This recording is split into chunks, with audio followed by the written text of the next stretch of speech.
The hall was built to impress, not to feel. Every surface gleamed, gold trim, glass, and the reflection of people who believed nothing could touch them. A violin held a long, trembling note. Then a sound broke through it, the crack of glass hitting marble. Heads turned. A maid stood beside the dessert table, her gloved hands still in the air. Champagne ran across the floor like spilled sunlight. A single drop glittered on the hem of Isabella Moreau's white gown. The bride froze. The guests froze with her. The maid's lips parted. "I'm sorry." The apology didn't finish. Isabella stepped forward, her face soft with disbelief, voice steady enough to slice. "You stained it." The maid nodded quickly. "Yes, ma'am. I'll clean." "Don't touch me." Isabella's tone hardened. "This dress took 6 months to make." The violinist lowered his bow. The room's air shifted, embarrassment mixed with perfume.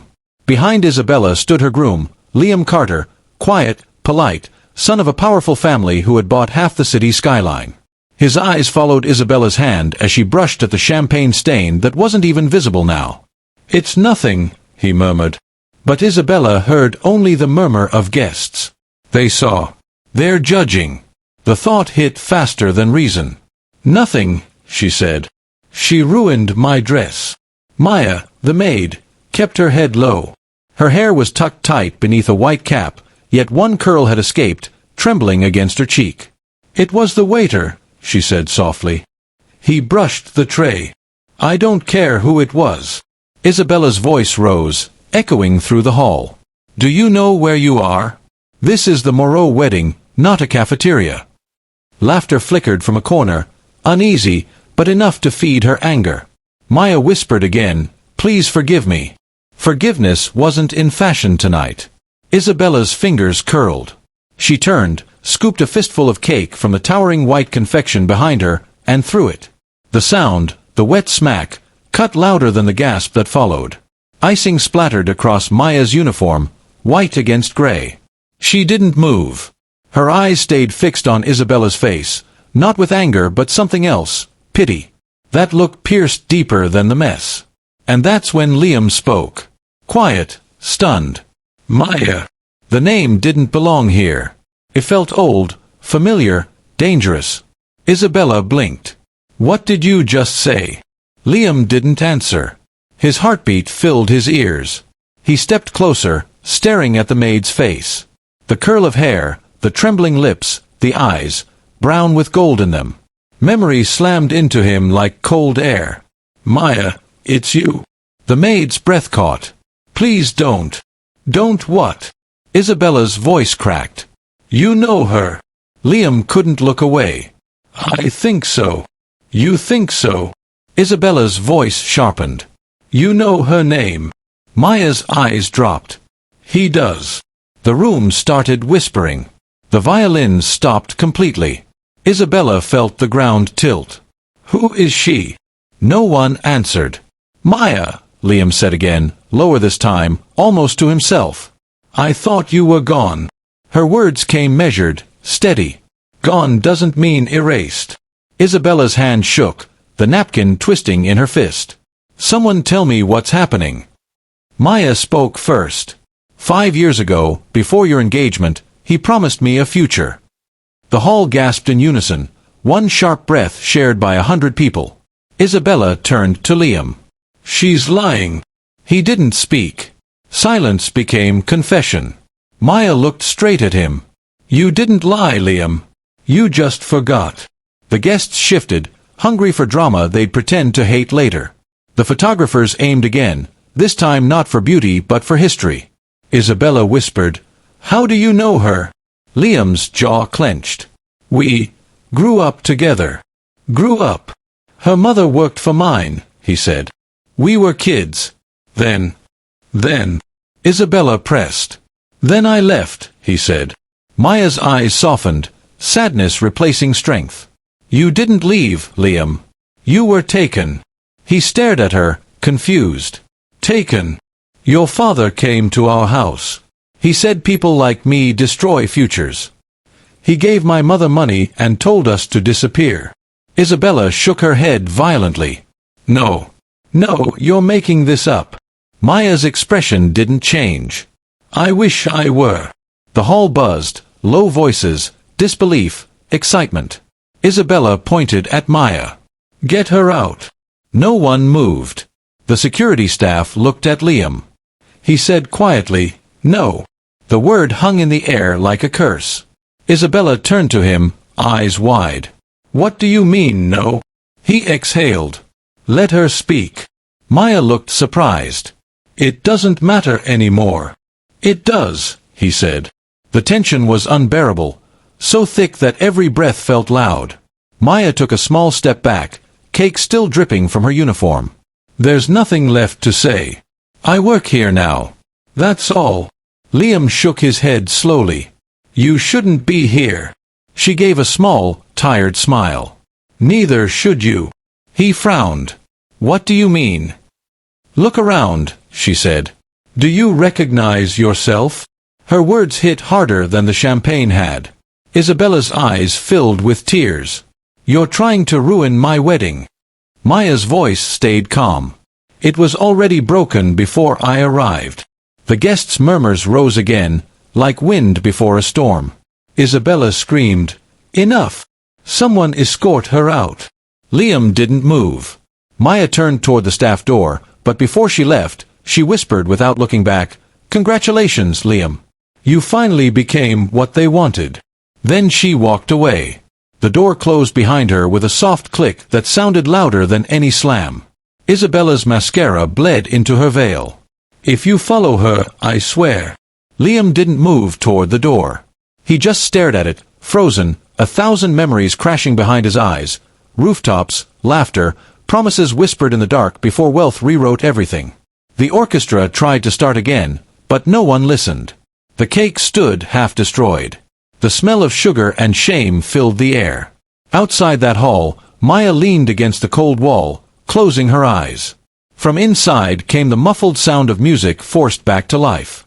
She whispered to herself, Now he remembers. And for the first time that night, she let herself cry, not for humiliation, but for the ghost of a love that had finally been seen. The wedding ended hours ago, but the mess remained. Half-melted cake still streaked the floor like an old wound.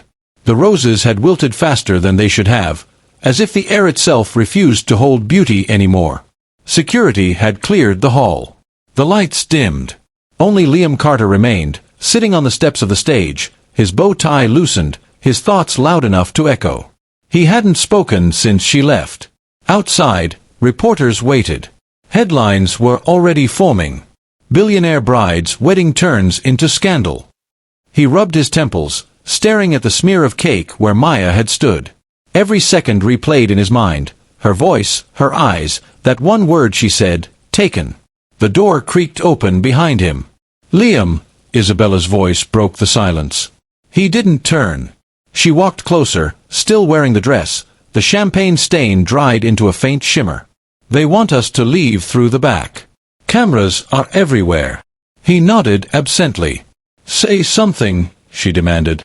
He looked up at her, not angry, not cold, just hollow. I'm trying to remember when this night stopped being real. What's that supposed to mean? You smiled for every picture, but none of it was us. Us, she laughed bitterly. There is no us when you humiliate me in front of everyone. She didn't humiliate you, he said quietly. You did that yourself. Her eyes flared. You're defending her? I'm saying she didn't deserve that. Isabella stepped back. Who is she to you, Liam? Tell me the truth. He stared at the floor. Someone I should have never forgotten. Then remember quietly, Isabella snapped. Because the world saw everything tonight. Do you understand what that means for my father's name? For mine. He didn't answer. She shook her head, tears streaking her makeup. I married a man who still belongs to a maid. He whispered, You didn't marry me yet. The silence that followed was unbearable. She turned and left without another word. Outside, rain began to fall, soft, hesitant, like the city itself was ashamed. Liam walked out the side door, ignoring the waiting bodyguards. He didn't know where his feet were taking him, until he stopped in front of the staff wing. He found Maya in the laundry room, scrubbing her uniform in a small sink. The white icing had turned the water murky. She looked up when he entered. "You shouldn't be here. I had to see you." She wrung out the cloth, eyes down. "That's what you said the night before you left." He swallowed hard. "I didn't know." "You knew," she said simply. "You just chose not to fight." Liam took a step closer. "I was 20. My father—" "Your father paid for silence," she interrupted. "Mine accepted it because he thought he was protecting me. He said nothing." Maya finally turned to face him. "Do you even know what he did to us?" "I heard rumors. That he forced your family out of town." She gave a bitter smile. "Out of town? He ruined us, Liam. He made sure no one would hire us again. We lived in a shelter for a year." Liam's face went pale. Maya continued, "I wrote you letters. Dozens. They were all returned unopened. I never got them." "I know," she said. "He made sure of that too." Liam stepped closer, voice trembling. "Maya, if I had known." She looked at him then, really looked, as if searching for the boy she once knew. "If you had known, would it have changed anything? You're still his son. Still standing in the empire built on what he took from people like us." He had no answer. She picked up the soaked cloth again, washing as she spoke. "You asked why I was here tonight. I wasn't invited. I work for the catering company. I didn't even know it was your wedding until I walked into the hall and saw you standing there." He breathed out a shaky laugh. "Fate has a cruel sense of timing." She nodded. "Or maybe just a sense of justice." He stepped beside her, voice low. "Why didn't you tell anyone who you were?" "I wanted to," she said. "Then I saw her, your bride, and I saw the same eyes your father had the day he made us leave. Cold. Certain. Unreachable. You're nothing like him," he said quietly. A small smile flickered. "You think not? Look around you, Liam. You live in his shadow. You wear his ring, drive his car, marry into his circle." He closed his eyes, ashamed. "You're right." When he opened them again, she was staring out the window. The rain was heavier now, washing the city lights into gold streaks. "Why did you throw the cake?" he asked softly. Her head turned sharply. "I didn't throw anything." He frowned. "Then why didn't you stop her?" "Because for once," she said, "I wanted her to see the mess she made. Just not in the way she thought." "What do you mean?" She looked at him, eyes calm, voice deliberate. "Tonight wasn't an accident. Your father built a world that hides its dirt under diamonds. Someone had to bring it back into the light." Liam froze. "You planned this." Maya didn't deny it. His voice cracked. "You came here to humiliate us." "No," she said. "To remind you." "Remind me of what?" "That you were once human." He couldn't sleep that night. He sat alone in the guest room of the mansion, staring at the reflection of himself in the mirror. The tuxedo still hung on the chair. The cake stain still marked his sleeve. At 3 a.m., he found himself in his father's study. Old books. Dark wood. The smell of whiskey. Charles Carter sat by the fireplace, a newspaper in his hand. The headline already screamed across the front page, "Society Wedding Erupts in Chaos, Groom's Secret Past?" Charles didn't look up. "You've embarrassed us, son." Liam stood still. "You destroyed her life." Charles raised an eyebrow. "Who?" "Maya." "That name again." He sighed. "You were a foolish boy. I saved you."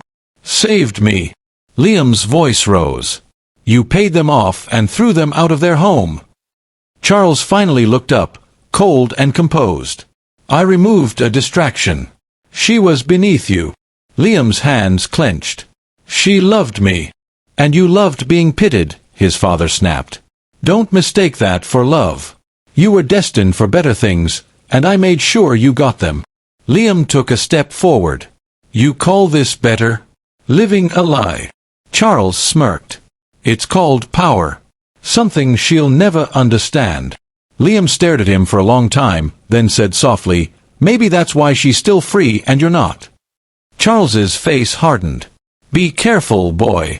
Liam turned to leave. Where are you going? His father asked. To fix what you broke. Morning came gray and restless. The news had already spread to every outlet. Bride throws cake at Maid had gone viral, but the part that truly caught fire was the clip of Liam saying her name. Maya. The internet did what it always did, turned pain into spectacle. Maya's tiny apartment phone buzzed non-stop with messages, calls, and interview requests. She ignored them all. She sat on her bed, staring at the small wooden box in her hands. Inside were the letters she had written years ago, every one returned unopened, stamped address unknown. A knock came at the door. She opened it slowly. Liam stood there, eyes tired, suit wrinkled, holding an umbrella. I shouldn't have come, he said. But you did. He looked at the box in her hands. You kept them. They were the only proof I existed to you. I never stopped thinking about you, he said. I just didn't know where you went. She laughed quietly. You didn't look. He exhaled, defeated. Maybe I was afraid of what I'd find. Maya set the box aside. So why are you here now? I want to make it right. You can't buy redemption, she said. I'm not trying to buy it. She studied him carefully. Then what are you offering? He hesitated, then said, The truth. Something in his tone made her pause. The truth. Liam nodded slowly. You think my father forced you out because of me. But it wasn't just that. He found something. Something that scared him. Maya frowned. What are you talking about? He had your family followed, Liam said. He discovered something in your mother's records. Something about... He stopped himself. About what? She pressed. He swallowed hard. About who your real father is. Maya blinked, stunned. What? Liam looked pained. My father said you were dangerous because your birth certificate listed someone else's name. Someone who once owned half of his company. Her heart pounded. That's impossible. He shook his head. I didn't believe it either. But I saw the file. Your mother once worked for a man named Harold Weston, a silent partner in Carter Holdings. When Weston died, all his shares vanished. My father took them. Maya stared, realization dawning. You're saying he killed him? I don't know, Liam said. But he covered something. And your mother knew. Her voice trembled. And that's why he destroyed us. He couldn't risk anyone finding out, Liam said. So he erased your family. Completely. Maya sank onto the edge of the bed, her world spinning. My mother never told me. She was protecting you, Liam said. She knew what he was capable of. Maya looked up slowly, eyes filled with fire. And now you think you can undo it all by telling me? I can try, he said. Help me expose him. She stood, shaking. Expose him? I've spent years just surviving what he did. You think I want to open that wound again? Because it's the only way either of us will ever be free, he said. Silence stretched between them. Finally, Maya whispered, If I do this, it won't just destroy him. It'll destroy you too. He nodded. Maybe that's the price.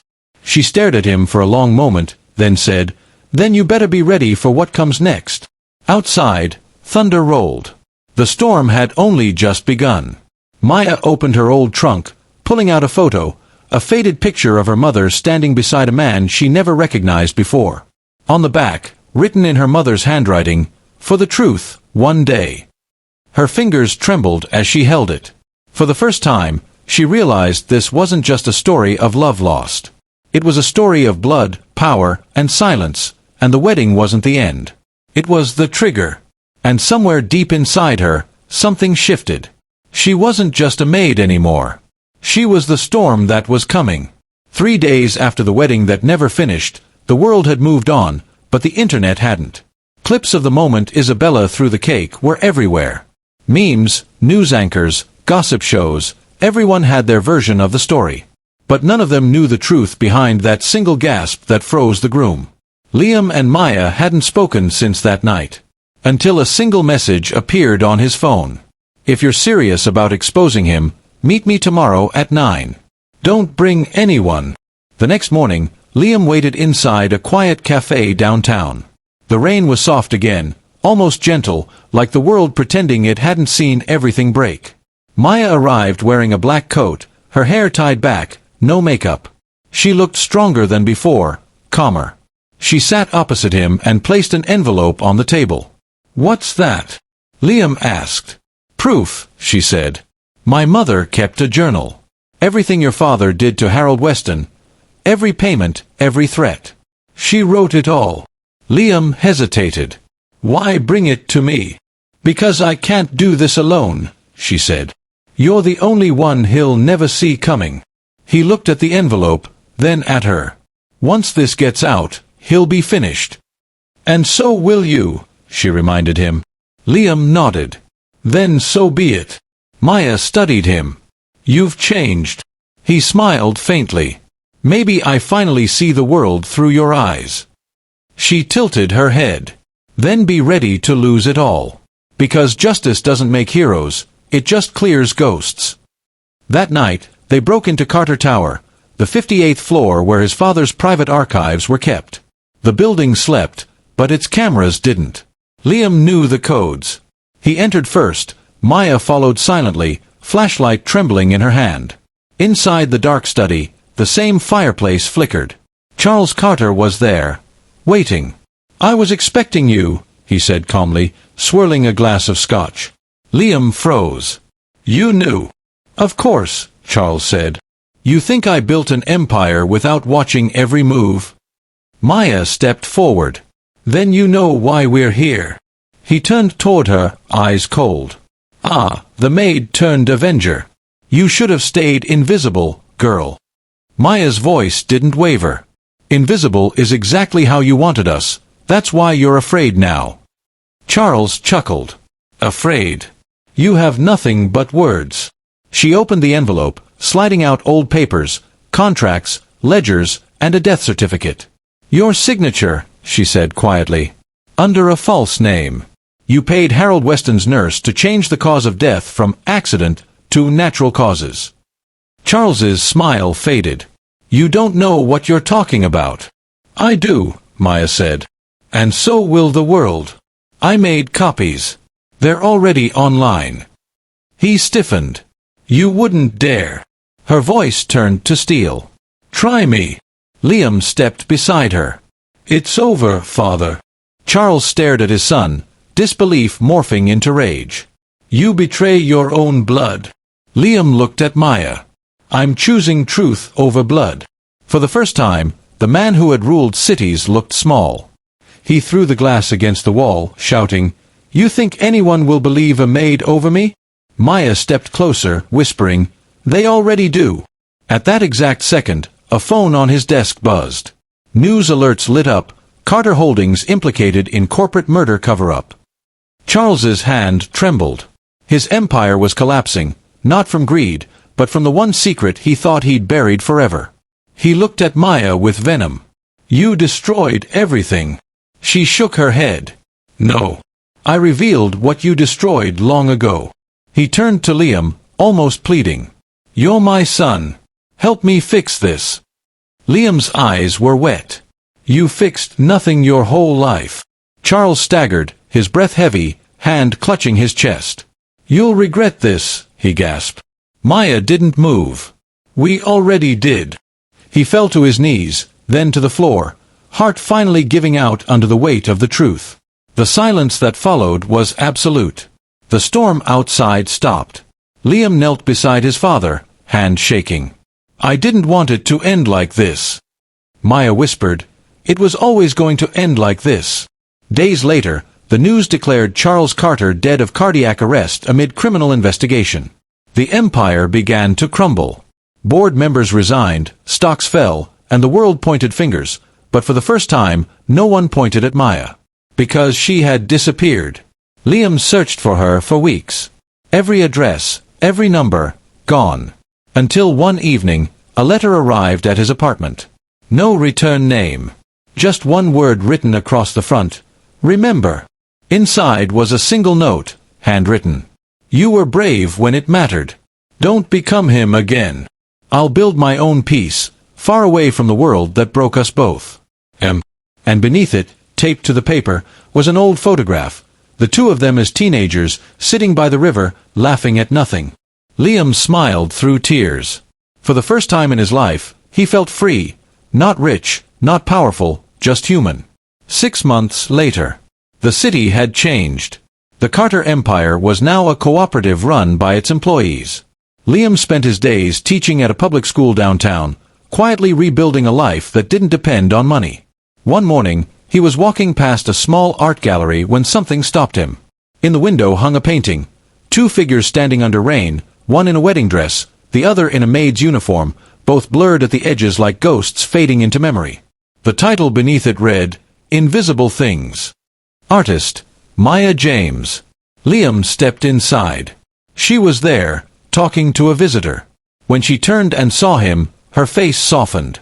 They didn't speak right away. They just looked, the kind of look that finishes old conversations without words. You found me, she said finally. He smiled faintly. You weren't hiding very hard. Maybe I wanted to be found, she said. They stood in silence, the sound of rain against the glass the only witness. He said softly, I never thanked you. For what? For saving me from the life I thought I wanted. She smiled. And what life do you want now? He looked at her. One where I don't forget again. Maya laughed quietly. Then remember this. Forgiveness isn't about forgetting. It's about surviving. They walked together toward the door. The rain fell harder, just like that night at the wedding. But this time, no one froze. No one hid. The world kept moving, and so did they, 2 broken souls who finally stopped pretending to be whole. As they stepped outside, Maya whispered, Funny how it started with a cake. Liam smiled. And ended with truth. They disappeared into the rain. Not rich, not poor, just real. Sometimes, the people we call beneath us are the ones standing above our own humanity. Money can buy silence, but not peace, and every truth eventually finds its voice. What would you have done if you were Maya? Would you have forgiven, or exposed the truth? Tell us your thoughts in the comments. I read them all. And if you love stories about power, betrayal, and redemption, subscribe to Residential Stories, where every story reminds you that every face hides another truth.